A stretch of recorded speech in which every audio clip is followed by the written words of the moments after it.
Lido. Gel, bunu taşıyacağız. Ben de yapmazsın. Tut ucunu. Hadi. Hadi ya. Yine de bu ne?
Herkese merhaba.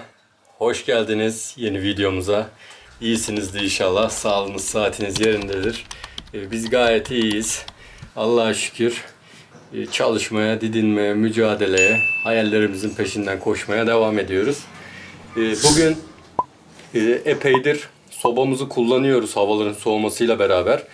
Kullandıkça tabii bilgi, deneyim, tecrübe kazandık makineyle ilgili. Bu pelet sobası. Demin gösterdiğimde pelet yakacağı onunla yanıyor.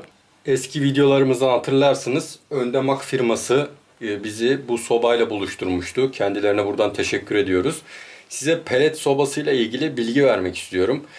Köyde ya da belki şehirde başka bir yerde hani pelet sobası kullanmak mantıklı mı? Yoksa odun kömür sobası kullanmak hani eski usul ısınmak daha mı doğru? Hani bunun kendimce cevaplarını vermek istiyorum size. Gördüğünüz gibi yakmak, kullanması çok kolay. Pelet zaten çok temiz bir yakıt. Haznesine boşaltıyorsunuz. Cihaza 3 saniye basıyorsunuz ve cihaz kendi kendine ateşliyor. Ben hiçbir şekilde ateşleme yapmıyorum. Haznesinde de eksildikçe kendisi yakma devam ediyor. Yani siz ekstra mesela ben akşam koyuyorum. Şu an akşam saati doldurdum hazneyi. Yarın bu saatlere kadar bitmiyor. Yani bir gün boyunca o kendini aynı ısıda kaç dereceyi ayarladıysanız o derece muhafaza ediyor ve kaloriferlerinizi o derecede ısıtıyor. Bizim şu an 42 derecede filan 42 derecelik bir sıcaklıkta evimizi ısıtıyor. Havalar çok soğuk olmadığı için bizi idare ediyor. O anlamda çok kolay bir yakıt. Bakın şu an kendi haznesini doldurdu. Kendi haznesine pelet doldurdu ve şu an ateşlemek için devreye girdi cihaz. Bakın sesi bile değişti. Birazdan kendi rezidansıyla ve fanıyla beraber ateşleme yapacak ve buradan ateşini izleyeceğiz. Ve evimize artık kaloriferlere sıcaklık vermeye başlayacak. Şimdi peletin avantajları ve dezavantajlarından bahsetmek istiyorum size. Soba mükemmel. Onu söyleyeyim, yani kullanması, yakması, her şeyi çok basit. Aynı bir şehirde yaşadığınız doğalgazlı kombi sistemi gibi. Çok basit bir sistemi var. Dezavantaj olarak diyebileceğim çok bir şey yok. Dezavantaj sadece pelette var. Yani ben hani peleti daha yeni firmalar araştırmaya başladım. Belki de şu an hani eski dönemlerde belki sıkıntı yoktu ama şu an bazı ürünlere ulaşmakta zorluk yaşanıyor. Pellette de ben biraz açıkçası firmaları aradığımda hani bir iki hafta sonra, bir ay sonra verebiliriz gibi böyle bir tedarikte sıkıntılar olduğunu duydum. O yüzden biraz endişe ettim açıkçası. Acaba pellete ulaşamaz mıyım, bulamaz mıyım gibi. Ama konuştuğum yerlerde hani pek bir sıkıntı olmuyor. En azından şehir dışlarında bir yerlerde illaki bulunuyor gibi cevaplar aldım. O anlamda bir tek endişem pelet bulabilir miyim, bulamaz mıyım? Fiyatı da bir anda 1200'lerden 1000 liralardan 2000 liralara falan çıktı. O anlamda gene ya tabii sadece bu peletle alakalı değil. Sonuçta her şeye zam geliyor. Bu da haliyle onunla beraber artıyor ki kömür fiyatları da çok yüksek. Sadece şunu söyleyebilirim. Veya köyde yaşıyorsunuz. Etrafınız ormanlık, hani odunun bol olduğu yerler. Orada bu sistemin odunlusunu alabilirsiniz. Yani o zaman hani bir yakıta para vermeyecekseniz ya da odunu kendiniz keseceksiniz. Mesela orman köylerinin böyle bir hakkı var. Cüzi bir para veriliyor muhtarlığa, ormana. Ve gidip odununuzu kendiniz kuru odunlardan kesebiliyorsunuz. Öyle bir yerde yaşıyorsanız tabii bu cihaz size uygun değil. Bu cihaz herkese uygun ama orada maliyetiniz azalacak. Odundan para vermeyeceğiniz için odun yakacak bir soba almanız sizin için daha doğru olacaktır. O anlamda biz tabii şu an odun yapabilecek bir durumda olmadığımız için bu sistemi tercih ettik. Aynı zamanda Öndamak firması da hani gerçekten bu sobayla bizi buluşturduğu için değil, gerçekten yenilikçi bir firma, özverili bir firma. Geçen cihazda bir arıza oldu. Cihaz bir türlü kendini ateşlemedi. Bakın bu arada ateşleme yaptı. Bu şekilde bir türlü ateşlemedi kendini. Ve bir gece boyunca uğraştım. Makineyi komple temizledim, ettim. Bir türlü sonuca ulaşamadım, yakamadım o gün. Ertesi gün Özgür Bey'i aradım, firma yetkilisi. Bana görüntülü telefonda sorunu çözdürttü. Yanında küçük bir kapağı var, tamir edilebilecek bir yer. Orayı açtım. Olabilecek şeyler hakkında bana bilgi verdi. Meğersem peleti çok fazla doldurmuşum ve cihazın içine böyle düşürmüşüm. Aralarda böyle delikler var. Oralardan aşağı düşmüş. Oradan da fanın sıkışmasına sebep olmuş. Fan çalışmayınca da bakın bu şekilde alevlendirmiyor. Ama bana telefonda tam bir teknik servis gibi böyle çok güzel nokta atışı çözümler buldu ve kendim yaptım. Kendim yaptığım için de cihaza daha hakimim şu an. Yani cihazın herhangi birine bir şey olsa nereden nasıl müdahale edebileceğim hakkında az çok fikir sahibi oldum. O anlamda firma gerçekten çok ilgili ve bize de bu konuda çok yardımcı oldular. O Öndemak firmasının aynı zamanda tabii odunlu, kömürlü sobaları da var. Onlar da zaten aslında biz ilk önce onları hakkında konuşmuştuk.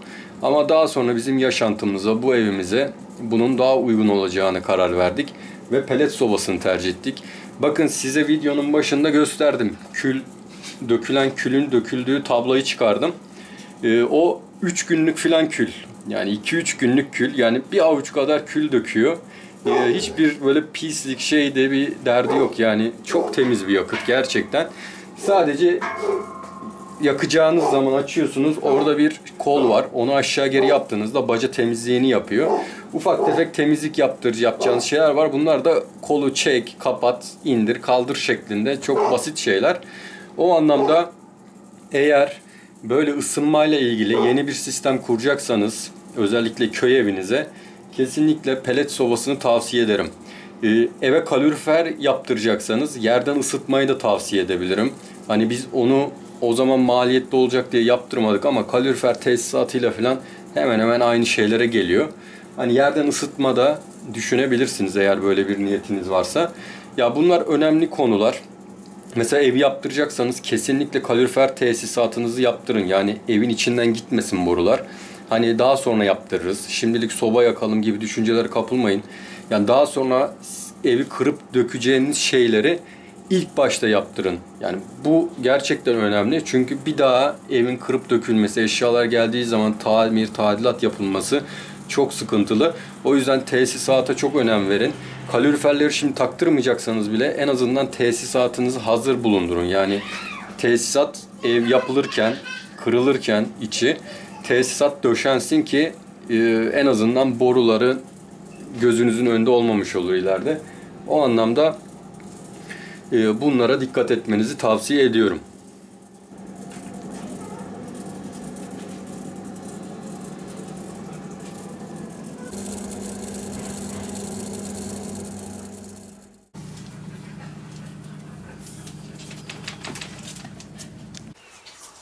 Tabii şunu da söylemeden geçemeyeceğim. Sobanın yeri ayrı. Yani evin salonun ortasında bir sobanın yanması, üstüne çayınızı koymanız filan o apayrı bir duygu. Gerçekten çok güzel. Ya tabii sırf köye bunun için göçenler de var. Biz de sonuçta köye göçtüğümüzde hep bunun hayaliyle yaşadık. Ama tabii bu çok uzun bir süre tekrarladığınızda artık çileye dönüşüyor. İnsan ister istemez konfor arıyor, daha bir kolaylık arıyor. Hani o anlamda bu tamamen size kalmış. Eğer odununuzun bol olduğu bir yerse ve evinizin soba kurulacak geniş yerleri varsa sobayı tercih edebilirsiniz.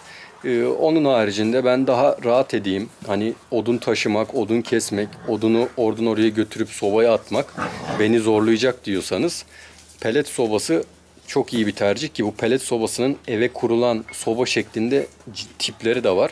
Onları da araştırabilirsiniz. Ben hani Facebook'ta orada burada çok görüyorum. O şekilde kendinize en uygun olanı bulacağınıza eminim. İnşallah verdiğim bilgiler faydalı olmuştur size.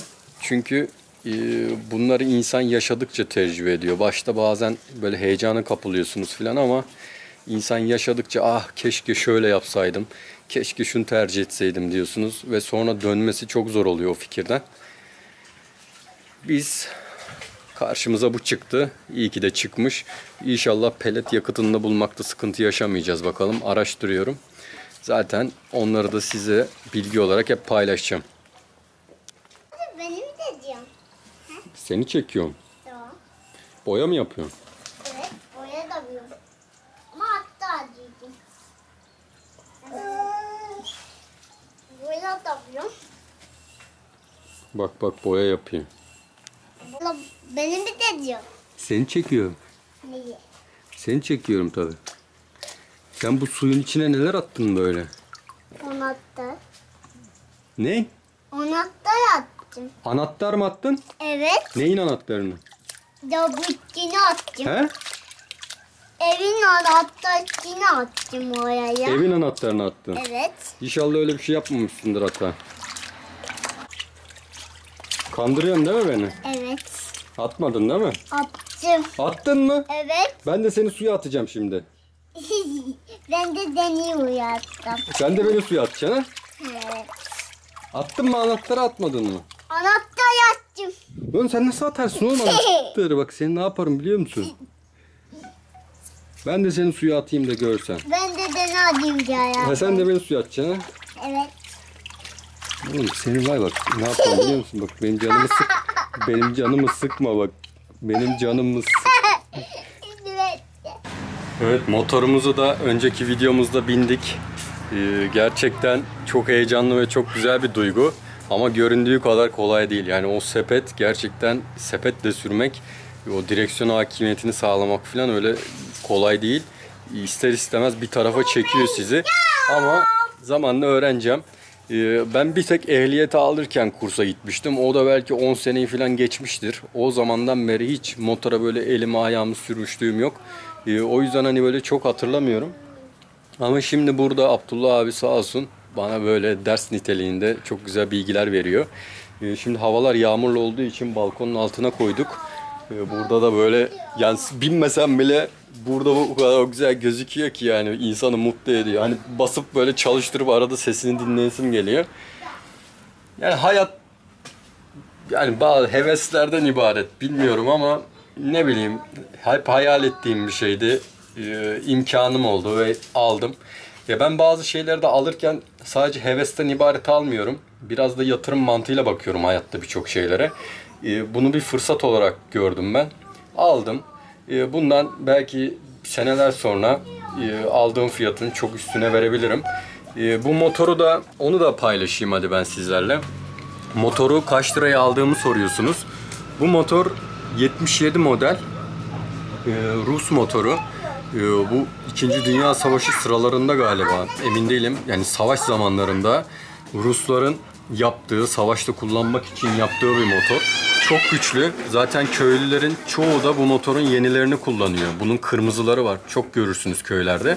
Bu Planet 3 diye geçiyor. Köylülerin kullandığı Planet 5. Bu biraz daha nostaljiye kaçıyor 70 modellerde. Bu çok hoşumuza gidiyor bizim. Özellikle şu sepet gerçekten bulunmuyor. Beni mest eden o. Onu çok aradım yani. Ve bu şekilde sepetli ilanlara baktığımda ciddi fiyatlar isteyenleri gördüm. Hatta biz Abdullah abiyle hatırlarsanız bir ustaya gitmiştik Manisa'da. Böyle bu motorların olduğu bir dükkana girmiştik. Orada aynısını görmüştük. Eski videolarımıza bakın, görürsünüz. Ustaya sorduğumuzda ne kadar istiyorsun? 100 bin lira istiyorum dedi. Biz çok dalga geçmiştik Abdullah abiyle. Saçmalıyor mu, ne yapıyor bu filan diye. Ya tabii ederi o değil. BMW'nin filan Ural motorları var. Rusların çift çekerli. Sepet'in de çekeri var.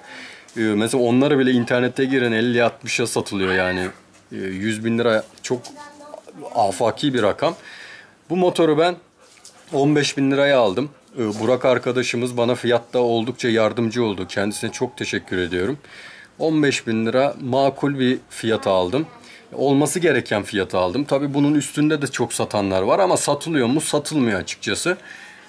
Ben niyetim hani çocuklara kalsın, aslında hep niyetim o. Ama tabii ki ne bileyim, ileride bir müşteri çıkar. Çok iyi bir teklifte bulunur. Vermeyi düşünürüm belki. Ama şu an hiçbir öyle bir düşüncem yok açıkçası. Artık belki torunlara kalır. Bizim çocuklara kalır. Çok güzel ya gerçekten. Hani böyle koy kenara dursun yani. İnşallah sizin de hoşunuza gidiyordur. Bizim çok hoşumuza gitti.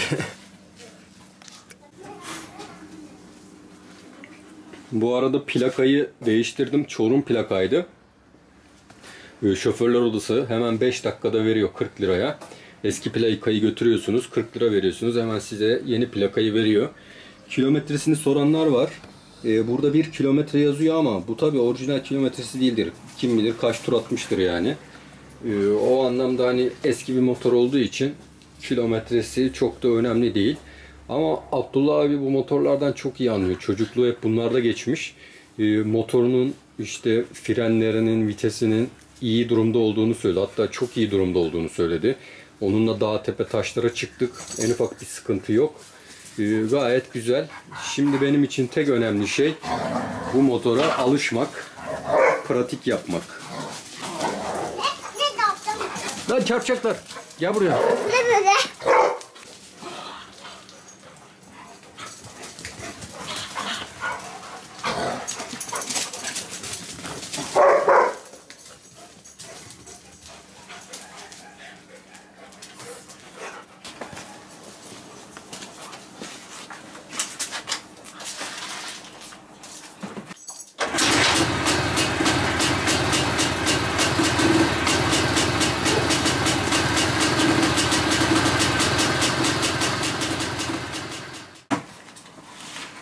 Baba bunun lazım mı bitti?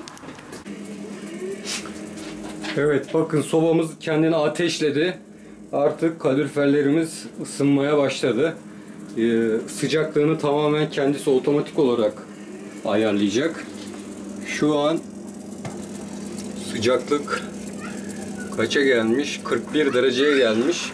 Ben 40 dereceye ayarlamışım. Burada sabitleyecek kendisini. Evimizi bu şekilde bütün gece boyunca ısıtacak. Evet. Yok.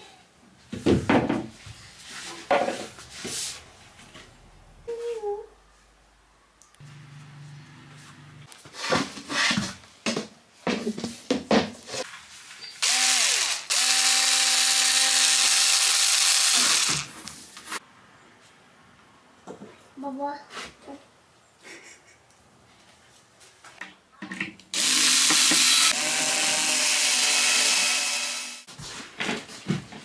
Ne buldun anneciğim? Güzel podyum. Kitap mı okuyorsun? Hı. Aferin sana. Güzel podyum yok. Ne yapıyorsun? İşte onun tadına bakıyorum ben. Yapılışına mı bakıyorsun? Hı. Aferin. Babana yardım et.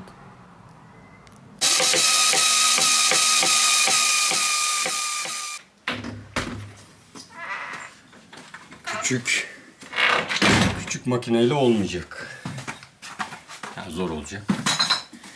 Büyük makineyle zaten.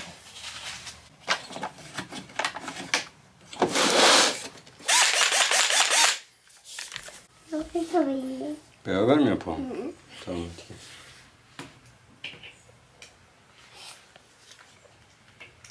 Dur lan. Tamam. Çok güzel oldu bak. Babaannem gitti buraya da arkadaşlar. Çok mu güzel oldu? Ata, Evet. Ne? sen bana git şundan bul oradan bir tane. Tamam. Orada var mı bak bakalım. Bu değil.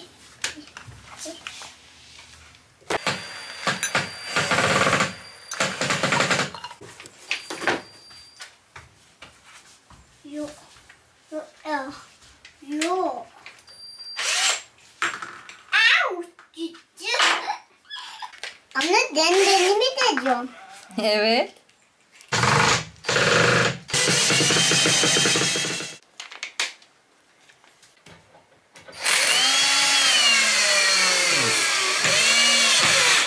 Aferin. Yok mu başka? Yok. Bak. Bak ben şimdi sana bunu vereceğim. Tamam. Sen bununla çalış, tamam mı? Tamam. Bas bakalım. Ne bu? Dur ama ben sana söyleyeceğim şimdi. Tamam. Bir vida bulalım. Var ya. Ata bak tavşan da yapmak istiyor matkapla. Çalışmak istiyor galiba. Bilmem. Dayatayım mı? Efendim? Dayatayım mı bunu? Çalıştır.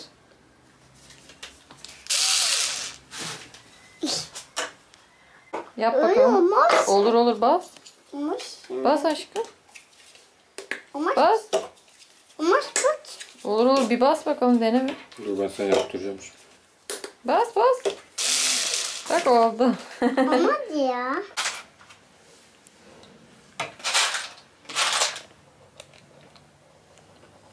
Allah.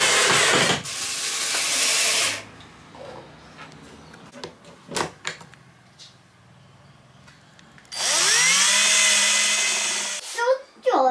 Hadi orada ne? Anne çok gidiyordu ya bu. Tut bakayım.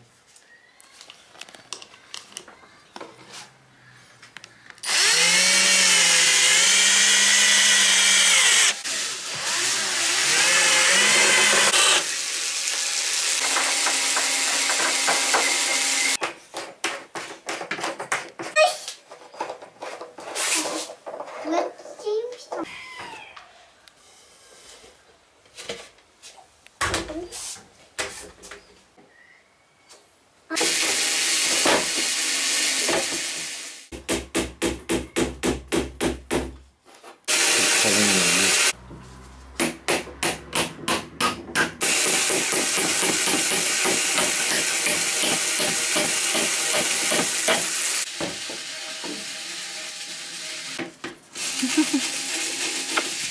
Oy, çok tatlı. Dur bir dakika bir seveyim bir iki dakika dur ya. Ya hiç sevdirmiyorsun kedini. Dur. Ya, ya çok fena. Oy annem benim. Dikkat alayım ya. Oy. Bu ne?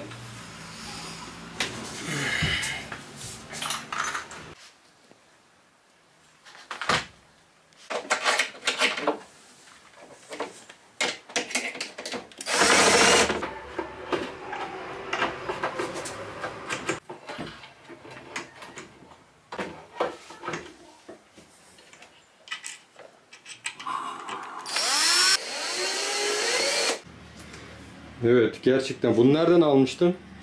Şok market. Evet, Şok Market'ten mükemmel bir dolap bakın. Yani deliklerine uygun yaptım. Burayı da deliklerine uygun yaptım. Şuna bakar mısınız? Bir kapatsana. Ya gerçekten saçmalık. Şunları geriye almam gerekiyor. O zaman niye delikleri buraya yaptınız yani? Aynı zamanda bu raflar için takma şeyleri de çıkmadı içinden. Böyle beyaz rafları için oturtturma şeyi vardır ya. Evet. Onlar da çıkmadı. Enteresan yani gerçekten. Biz bunu buraya nasıl koyacağız bakalım? Böyle burada nasıl duracak? Bu bence bu delik bunun için yapılmamış. Sen kendin deleceksin. Hayır onun için yapılmış. Onun delikleri var orada. Bence onlar raflar için. Hayır rafların delikleri bunlar. Ha, öyle mi? Tut bakayım. Evet dolabı tamamladık ama gerçekten yani hayatımda böyle bir şey görmedim. Bakın dolabın kapaklarını açıyorsunuz, dolap öne geliyor. Gerçekten ilginç.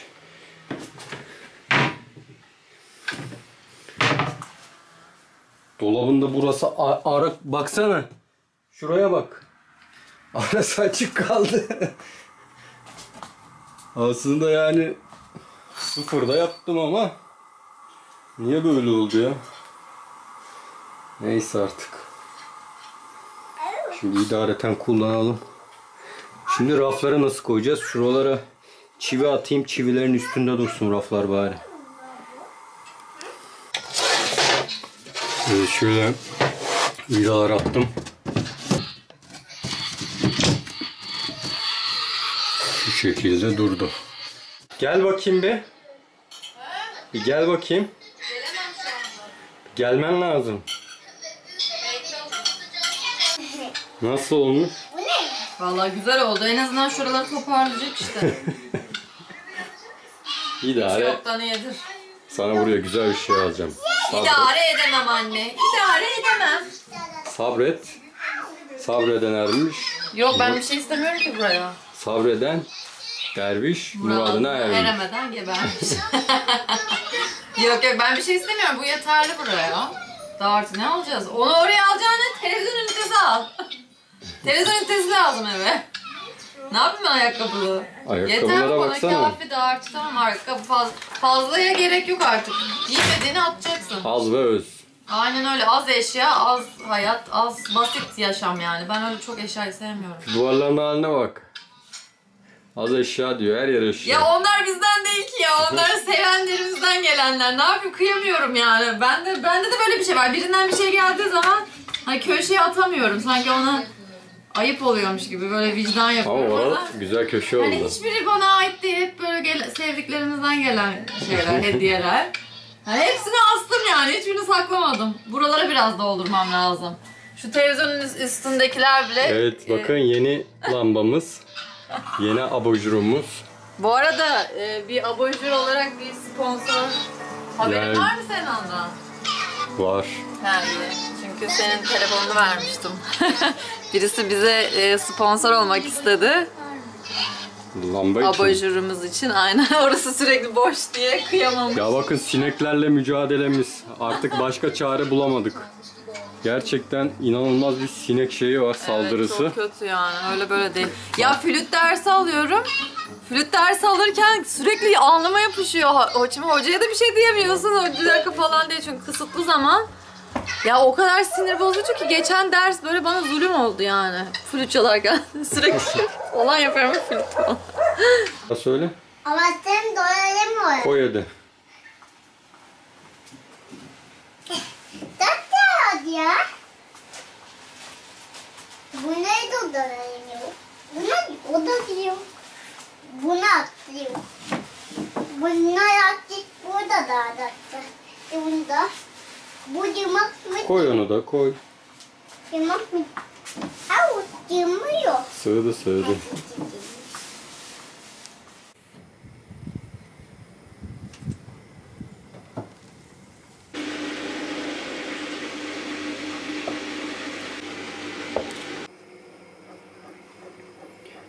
Geçen gün ziyaretimize bir aile geldi. Çok sevimli Torbalı'dan. Oğulları Doktor Ötker'de çalışıyormuş. Bize buradan bir şeyler getirdi. Sağ olsunlar. Teşekkür ederiz. Teşekkür ediyoruz.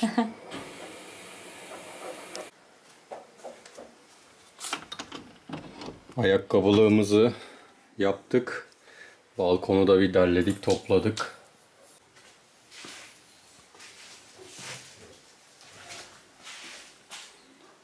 Şu ıvır zıvırları da kaldıracağız buradan.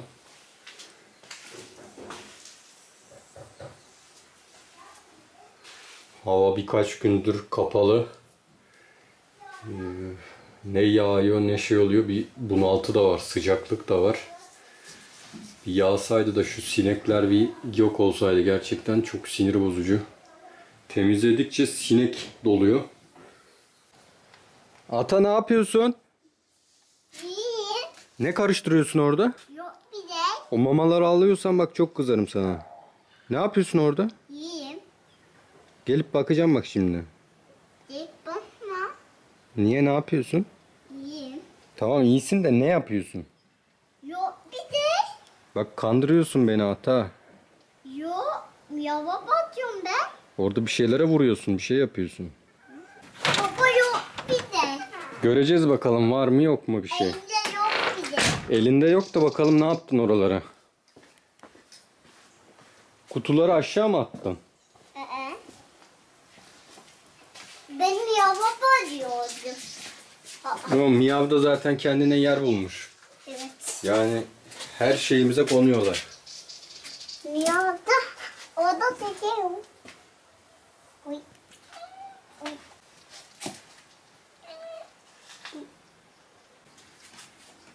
Baba araya uyanmış. Uyanmış araya. Dediler ya. Ben.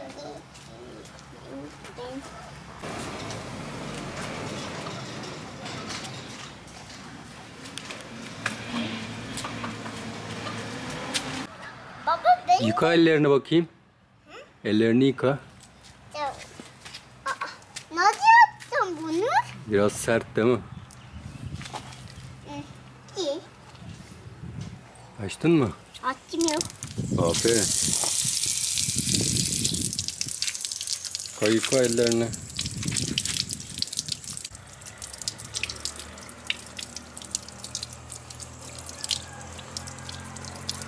Gidelim. Aferin.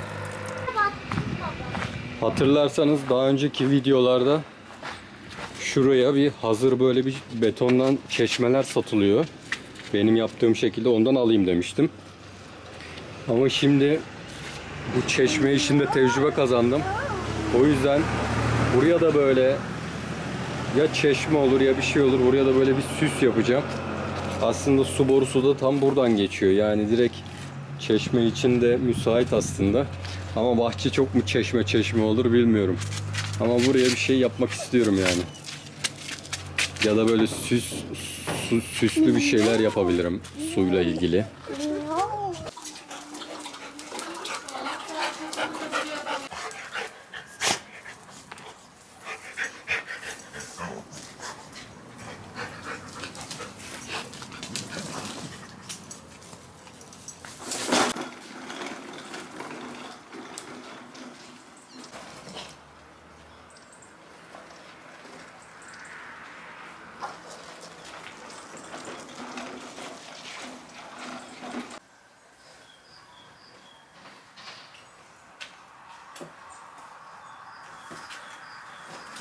Oo!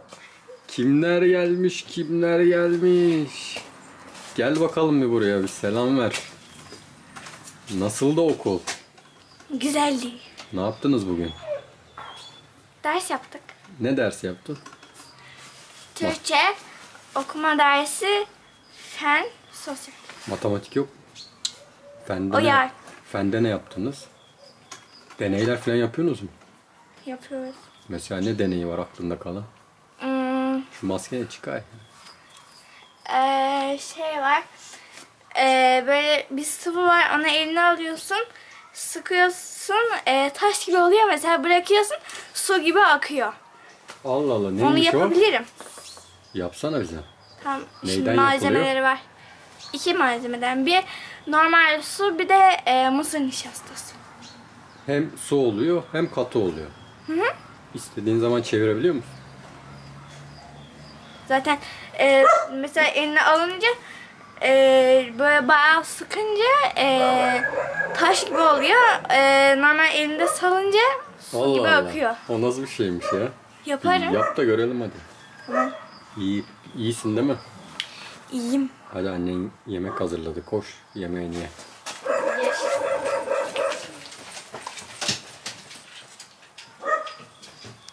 Ay benim aşkım gelmiş. Ay benim prensesim gelmiş. Annesinin kuzusu gelmiş okuldan. Bana mı diyorsun? Hayır sana. Bana mı diyorsun? Yavrum gelmiş okuldan. Annem benim çok terlemişsin. Oy, kıyamam. Nasıl geçti bugünün? Güzel miydi? Anne bunu Bize deney yapacak şimdi. Deney mi yapacak? Ne deney? mısır nişastasından. Aa tamam. Ben onu mısır nişastasıyla şey aldım. Oh, İstemedim ben de. ben bu dört Krem şanti. Aa onu da yaparım. Onu mu yapacaksın? Hayır, ikisini de yapıyorum. Tamam, nasıl? Evet Ada. Hemen heyecan yaptın geçtin deneyin başına. Hadi göster bize marifetlerini bakalım. Ama anlat ne yapıyorsun şimdi? İlk önce mısır nişastasına koyuyoruz. Aslında bunun... Sen mısır nişastası kaç para oldu farkında mısın? Aynen. Bu dün aldın mı? Yarıya inmiş. zaten bu o kadar. Çok azıcık koyalım. Bir de ucuzunu aldım ha. Normalde bu 3 buğday nişastası daha pahalı. Ne Mısır kadar? nişastası daha ucuz. Bu kadardı anne, bu Valla kadar. 4 mü 5 mi 6 mı? 6 civarlarında falan herhalde. Evet. Çok geçirdim yani. Şimdi ama 6 kusur galiba. şu kadarcık yeter ya. Bu ne? Slime gibi bir şey mi olacak yani? Slime'dan daha farklı. Hadi. Seni izleyen takipçilerim var senin yaşında. Mesela aileler var, işte bana mesaj atıyorlar. Aile videosu çok çekin, işte birlikte bir şeyler yapın falan. Benim diye çok- arkadaşlarım. Senin arkadaşların izliyor. Senin yaşıtları, seni de izleyenler de var. Onlar için de bence güzel bir video. Bu zararlı bir şey mi? Biz okulda yaptık bunu. Yok canım, bu yeniyor ya. Değil mi? Bebeklere falan ya da Doğru. muhallebilere falan katılıyor.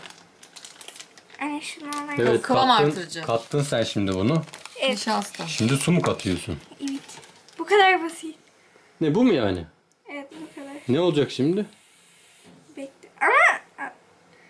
Ama az koydum. Çok az çünkü koydu şimdi. Suyu az koydu. Şimdi karıştırıyor.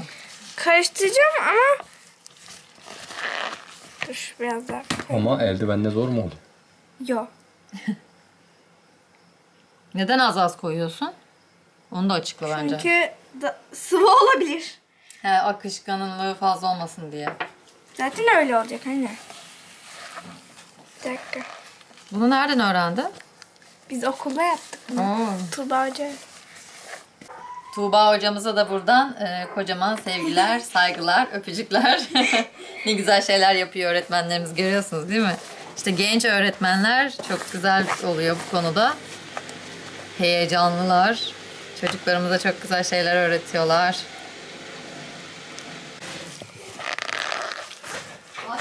Bekle bakma. Oldu mu yani şimdi? Da, Umarım olmuştur diyorsun. oldu. Ben buradan hiçbir şey Bak anlamadım yani. ve sıkıyorsun ve şey oluyor. Bırakınca su gibi akıyor. Ne? Bir daha yap bakayım. Bekle annem de gelsin. Anne gel. Ne ya? Bak. O ne be? Şu an sıvı tamam mı? Bak sıvı. He? Aa, tutunca katı. Bak tutunca katı bırak. Aa, Elle. ne ilginç. Yapışır mı peki bana? Yıkayınca çıkar. Bak. Aa, nasıl yani? Ellediğinde bak şimdi cıvık ya şu anda. Bak. Aa, bayağı katı. Eller misin? İnanılmaz bir şey. Allah Allah. Eline alıcı Çok oluyor deli bir şey. aslında. Aa. Görüntüsü sıvı, Gerçekten dokunuşu katı. çok ilginç bir hissiyatı var. Elde bırakınca bile su Aa, bakar oluyor. mısın nasıl yani? Aa. İnanılmaz bir şey bu. Anne, Böyle bir şey eline al. görmedim. Aa, Allah çok ilginç. Bakın şu an katı. Ama sıvı. Bıraktım akıyor. Aa. Bunun şeyi ne yani, mantığı ki? Ben de İşte bu mısırın mıydı bu? Evet. Onunla alakalı bir durum. Nişastayla alakalı. Buğday da olabilir. Evet. mısır nişastasının içindeki maddeyle alakalı herhalde. Çünkü buğday nişastasıyla olmuyor. Sadece mısır Öyle mi? nişastası. Ben iyi ki mısır almışım. Ucuz diye mısır aldım. Ucuz o. Ötekinden alsaydım Ada. olmayacak. Teşekkür ederiz Ada. Sana da teşekkür ederiz. Teşekkür ederiz anneciğim. Bize güzel bir şeyler öğrettin. Bir fizik dersinin daha sonuna geldik. Bizi izlediğiniz için çok teşekkür ediyoruz. Acaba yiyebilir miyim bunu? Yani bu sonuçta nişasta bir şey yok. Şimdi. Evet. Akıyor ama katı. Bilin bakalım ne? Evet, kanalımıza abone olursanız, videomuza bir beğeni atarsanız, en azından şu kızın deneylerinin hatırına çok seviniriz. Bizi izlediğiniz için çok teşekkür ediyoruz. Kendinize iyi bakın. Mutlu kalın, hoşça kalın. Her şey gönlünüzce olsun. Bir sonraki videoda görüşürüz.